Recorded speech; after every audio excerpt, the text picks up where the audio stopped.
Bonjour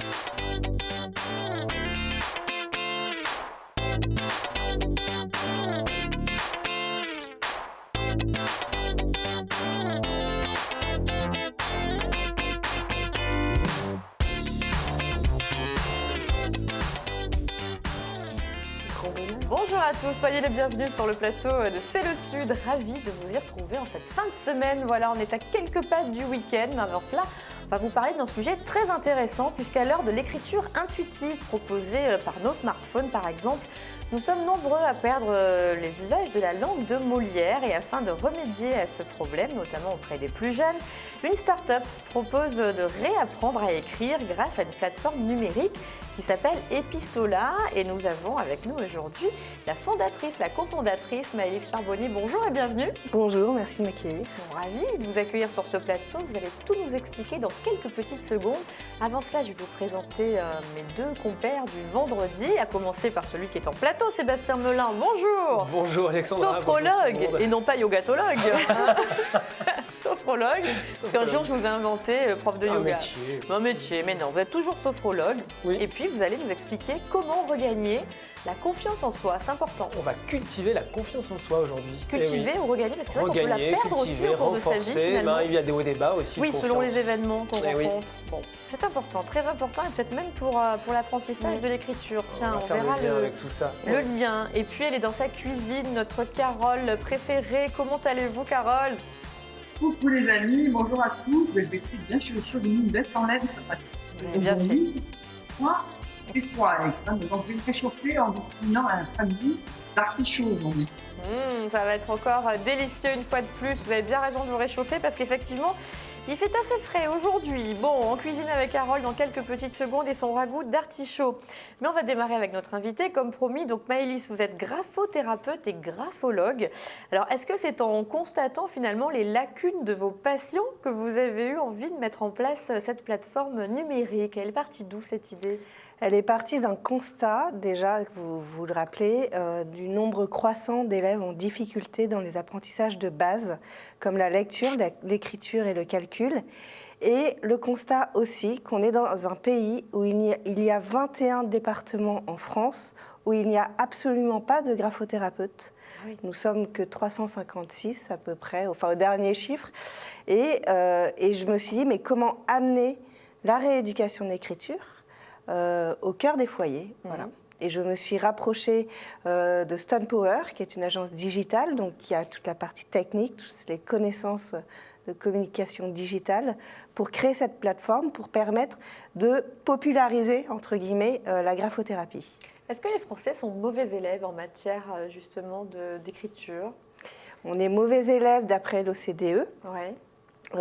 Aujourd'hui, les derniers chiffres, c'est quand même un élève sur 5 qui ont franchi vraiment le seuil de difficulté classique, qui sont en voie de presque échec, enfin on va dire vraiment d'échec scolaire, qui arrivent au collège sans savoir écrire ni lire souvent, c'est lié.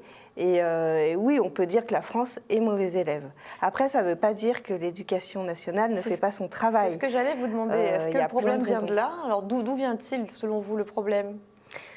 De classes surchargées. Les instituts ou les enseignants ont beau faire tout ce qu'ils peuvent, avec 35 élèves dans leur classe, avec plein de personnalités différentes, avec plein de besoins différents. Elles ont une mission quasiment impossible. On n'a pas le temps de faire du cas par cas. On n'a pas le temps de faire du cas par cas et aussi peut-être et sûrement, voilà, ça c'est mon point de vue, l'invasion des écrans.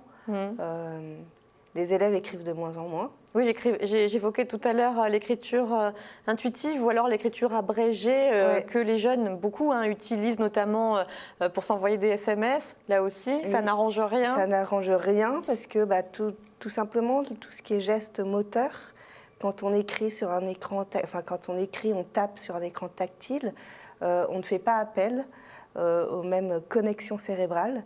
Et au niveau moteur, il y a des pertes d'acquis, des pertes de réflexes archaïques qui sont normalement acquis dès la petite enfance. Et donc il y a une certaine régression. Et aujourd'hui, toutes ces régressions posent problème dans l'apprentissage de l'écriture. Et l'écriture manuscrite, ce n'est pas que pour écrire, que pour le français, les dictées, l'orthographe. On écrit pour tout, on écrit pour organiser ses pensées, on écrit pour en maths. C'est un moyen de communication avant tout aussi. Et donc quand on a des difficultés à communiquer, à s'expliquer, forcément, dans les autres apprentissages, il y aura des conséquences. Quelles sont les problématiques les plus souvent rencontrées justement quels problèmes vous rencontrez auprès de ces jeunes ?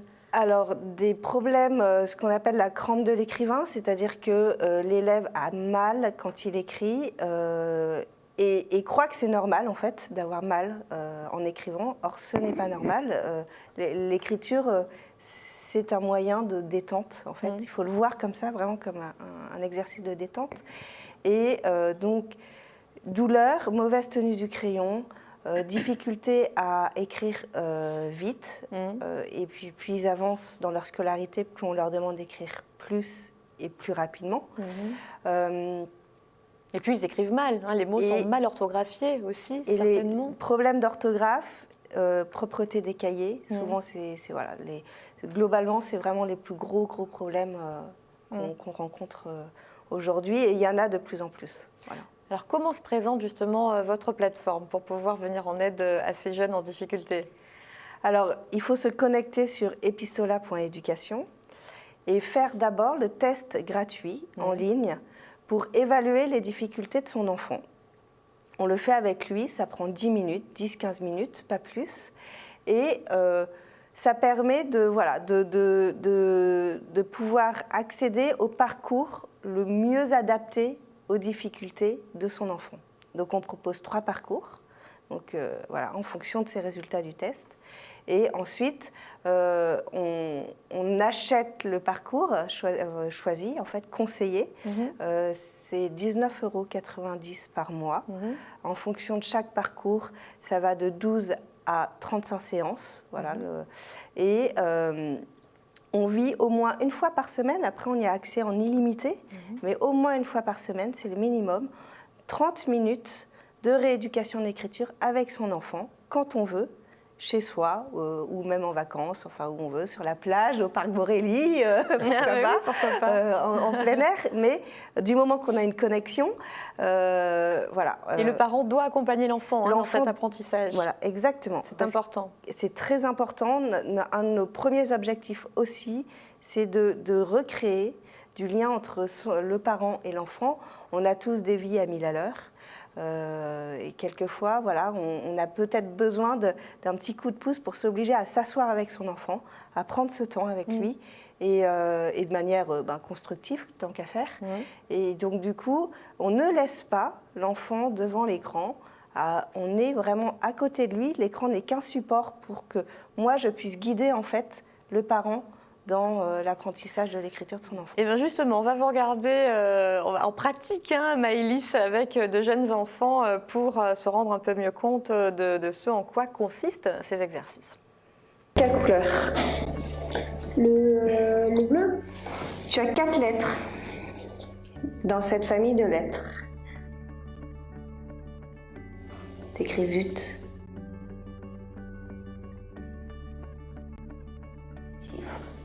On commence par le 1.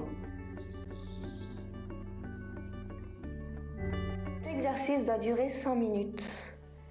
C'est tout à fait normal qu'au début de cet exercice, les premières fois, l'enfant ait du mal. Aujourd'hui, nous allons faire le 3e exercice de motricité fine, l'exercice du galet.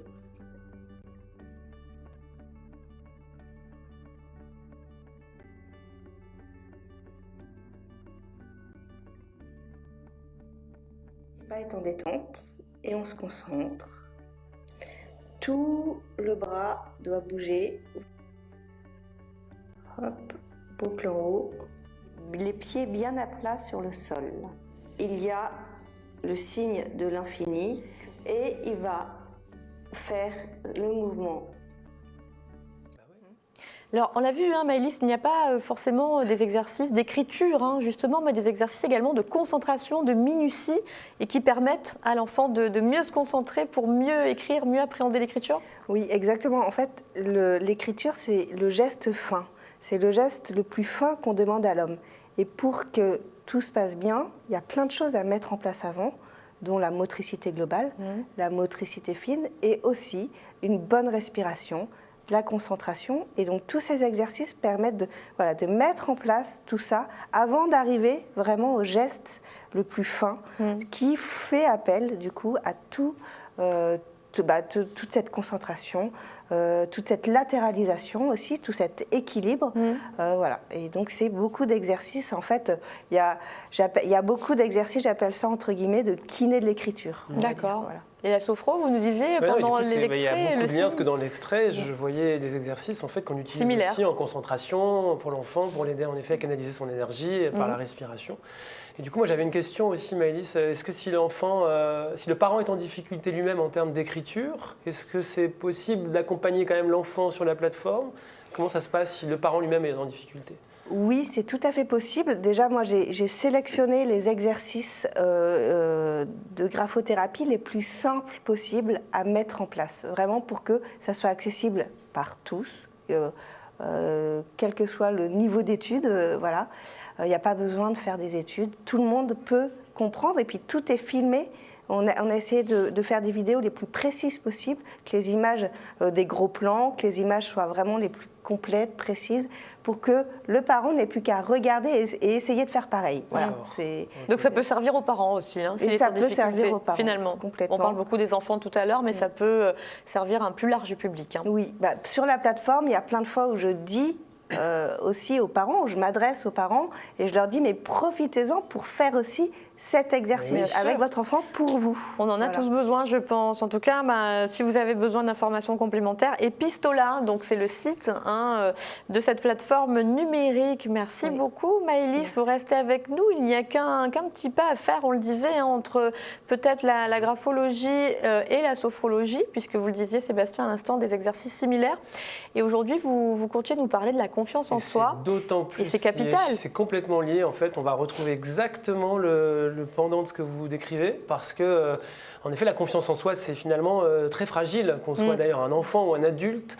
Il n'y a pas besoin de grand-chose pour la faire flancher. Hein, parfois, une réflexion. Un proche qui vous dit, un ami, un proche, un collègue qui vous fait une petite remarque que vous prenez mal, et d'un seul coup, on peut flancher sur un truc parfois Bien tout sûr, simple. Et donc, du coup, pour entretenir cette confiance en soi, il y a un exercice qui est intéressant à proposer et qu'on peut aussi tous faire, qui est tout simplement de prendre le temps sur une feuille blanche, d'aller écrire, de répondre à la question, de se dire, tiens, quelles sont mes qualités ? Quels sont les talents que j'ai? Donc ça peut être aussi bien, en effet, une qualité, je ne sais pas, quelle est une qualité que vous auriez, par exemple, Alexandra? L'enthousiasme, L'enthousiasme, par exemple. Maëlys, vous avez une qualité qui vous vient spontanément comme ça sur vous? Le positivisme. Le positivisme. Et vous? Et puis la jovialité. Ben oui, c'est vrai. Eh bien, l'idée de cette démarche-là, de cette expérience, c'est de se dire, tiens, si je prends le temps de lister sur une feuille blanche au départ, eh bien, ce que je sais faire, quels sont mes talents, mes qualités. Alors, talent, qualité, on se fait deux colonnes ou peut les mettre on met ensemble. tout pêle-mêle? Mettre ensemble, je sais D'accord. bien faire les gâteaux au chocolat, tiens. Ça, c'est vous, ça? Oui. Non, on a eu la chance un jour de goûter un gâteau au chocolat de Sébastien, super bon. Eh bien, ça peut être ça, un talent. Je fais bien les gâteaux au chocolat, Ouais. je suis enthousiaste, je suis positif. Il faut en lister un nombre défini ou Alors, pas forcément? Justement, ce qui est intéressant, c'est déjà de voir que c'est pas si facile que ça, parfois, de faire l'exercice. Et donc, se dire, tiens, au bout de 3 ou 4 qualités, on n'en trouve plus. Ouais. Et donc, l'idée, c'est de compléter cette liste le plus possible, d'y revenir de temps en temps aussi en disant, tiens, j'ai encore des choses qui me reviennent. Et puis, intéressant comme exercice, pourquoi pas de le partager à plusieurs, cette Donc là, on a vu expérience. Carole. Tiens, Carole, si vous deviez lister une des qualités de Sébastien, que diriez-vous? Attention, Carole. Pour Sébastien, Oui, une qualité de Sébastien. moi je trouve qu'il est très généreux en fait. Bon, ben voilà, par exemple. Vous voyez comment ça fait du bien de faire ce genre d'exercice? C'est pas en mal, fait. hein. C'est pas Eh mal. ben, du coup, c'est ça qui est intéressant. Cet exercice-là, vous pouvez le partager à plusieurs et je vous invite à le faire parce Et qu'on peut être surpris. Oui, de qualités qu'on ne soupçonne pas chez soi. Oui, parce que justement, la fameuse confiance en soi qui fait qu'on a tendance plutôt à voir des choses un peu négativement. Et là, on peut être surpris d'avoir des retours de gens qui nous connaissent et qui vont nous dire non, mais moi, je trouve que tu es hyper généreux, tu fais super bien. Bon, il faut la bien cuisine. s'entourer parce que si on demande à quelqu'un qui trouve aucune qualité, on est mal là pour la confiance en soi. Il faut changer de personnes. Changer d'amis. Et donc, est-ce qu'on doit segmenter par partie? Parce qu'on n'a pas forcément les mêmes qualités dans le boulot que dans la vie personnelle ou que dans la vie sentimentale, par exemple. Non, on met tout. Moi, j'ai envie de vous dire, faites un pêle-mêle en fait. D'accord. Et au contraire, mélanger les choses et justement accumuler cette feuille, qu'elle vous paraisse peut-être la plus remplie possible. Ouais. Moi, j'aime bien dire, accrochez-la même quelque part, à la rigueur, chez vous. Et puis, rien ne vous empêche de la compléter. Et puis, quand ça ne va pas, quand il y a un petit moment de doute, de se dire en fait, non mais si je relis tout ça là, et en fait le fait de relire toutes ces qualités et ces talents, eh ben, ça redonne tout simplement un coup de confiance en se disant… Oui, ça fait du bien. Bah ouais, les petits moments de doute font que là, on se repenche sur sa feuille.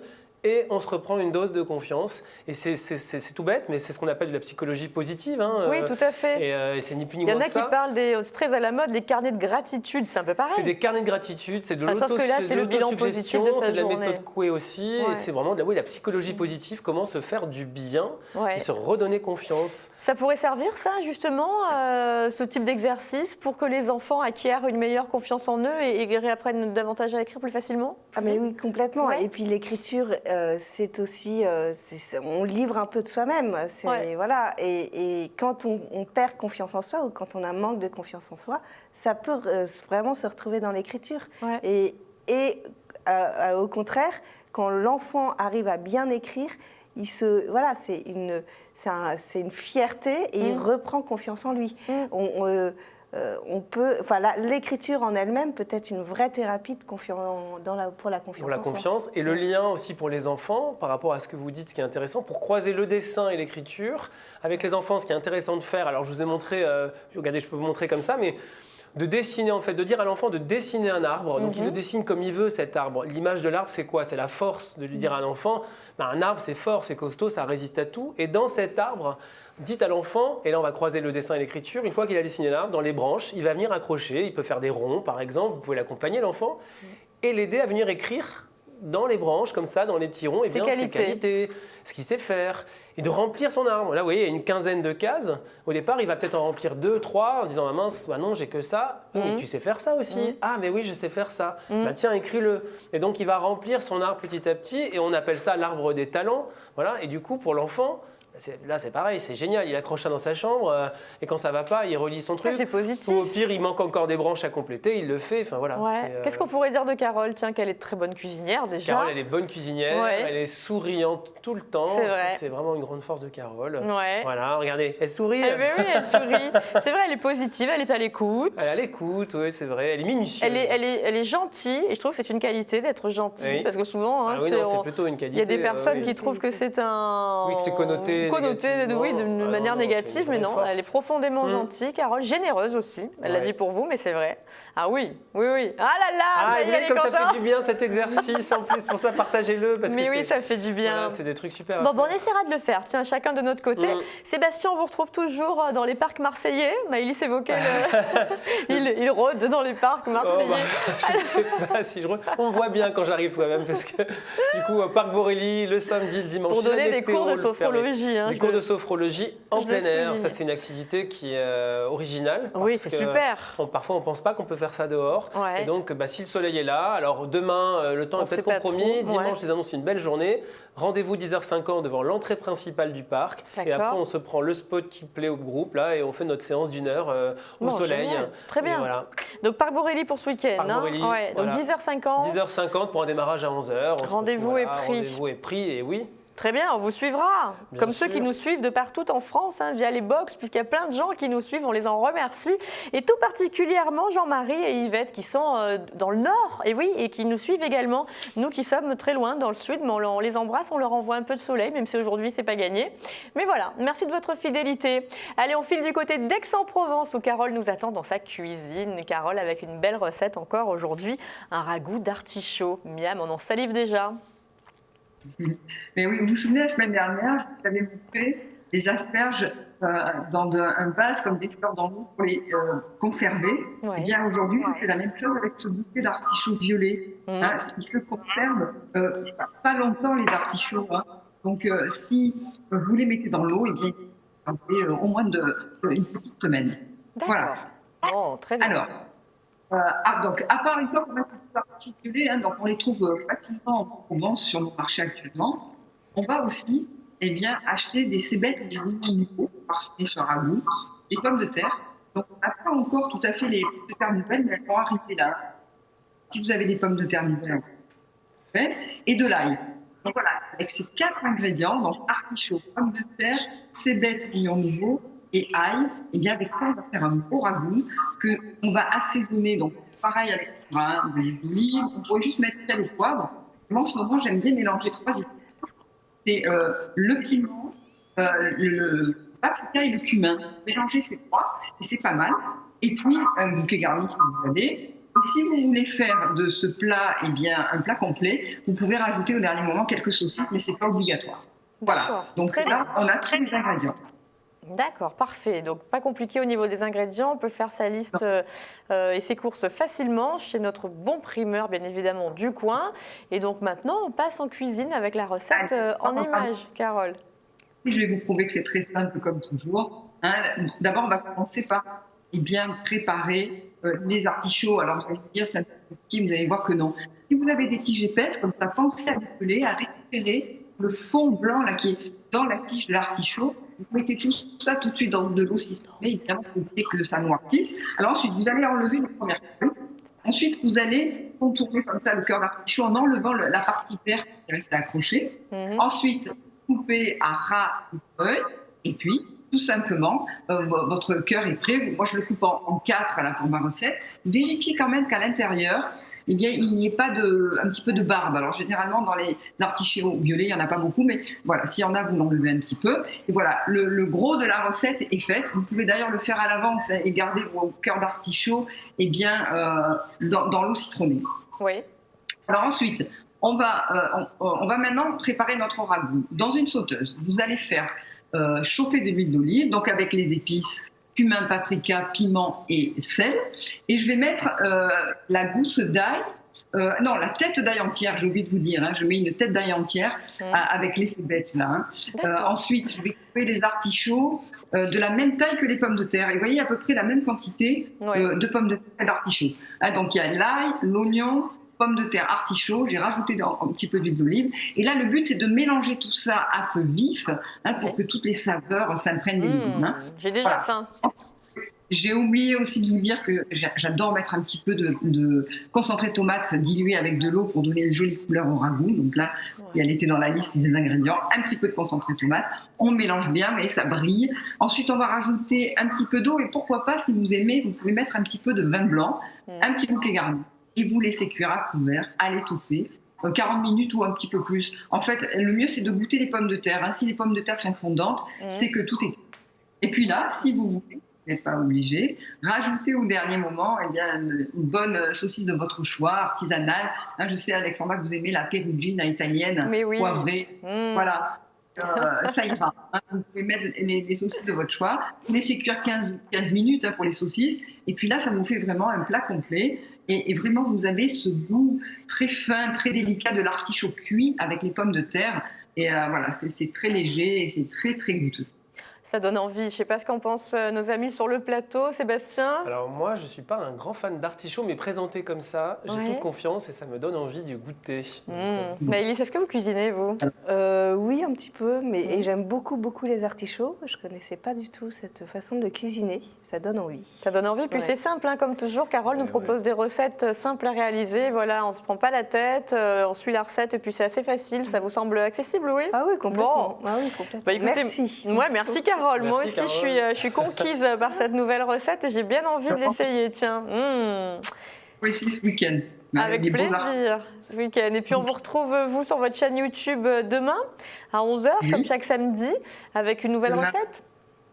Avec une nouvelle recette. Ah oui, c'est une nouvelle recette. Alors peut-être que je la présenterai la semaine prochaine avec des fèves. Là aussi, c'est un légume de printemps, avec des fèves. Voilà. Sympa. Et dans la Provence également, la recette du samedi ? Là, alors, demain dans la Provence, je présente aussi les artichauts en ragoût. Et puis, c'est une façon de faire les artichauts barigoules plus simple, en fait, sur ragoût, sans se prendre la tête, comme vous avez dit. Donc, voilà, je vous incite à tester. C'est très facile à faire. Ouais, ça nous donne envie toujours, Carole. Merci beaucoup. Moi, je vais m'y mettre dès ce week-end, promis. Et puis, alors, vous restez avec nous. Je ne sais pas si vous vous souvenez, il y a peu de temps, on avait reçu un auteur marseillais qui est installé à Paris. Il s'agit d'Aurélien Magnat, venu nous présenter son livre « 3 cœurs battant la nuit » dont l'action se situe à Marseille. Eh bien, il sera demain à Marseille en dédicace à la librairie Jeanne Lafitte, cours d'Estiendorf, de 14h à 18h. Donc, si vous avez envie d'aller faire dédicacer le livre, c'est l'occasion de rencontrer Aurélien. N'est-ce pas, Sébastien? Oui, entre un cours de sophro, après la sophro, vous filez au cours d'Estiendorf, vous rencontrez Aurélien Magnat. Voilà, c'est une idée pour ce week-end.